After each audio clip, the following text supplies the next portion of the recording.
71. hadis. Peygamberimiz sallallahu aleyhi ve sellem mundaq degan: Sibabu muslimu fusuq ve qitaluhu kufr. Musulman adamni tillab söküş pəsixliqdir ve onun bilen jang qilish küpürlük deb hesaplanadi. Bu hadisden musulman adamning izzat hürmeti ve onun qini haram ekanligi ma'lum. Qaysi adam musulmonning sharafatiga tajovuz qilsa, Alloh taolaning oldida javobga tortiladi.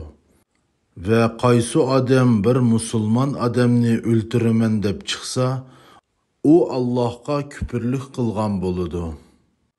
Sahih hadisda Peygamberimiz sallallahu aleyhi ve sellem mundaq degan: Agar ikki musulmon bir-biriga qarshi qilich ko'tarib bir-birini o'ltasa, ikkilisi o'tda.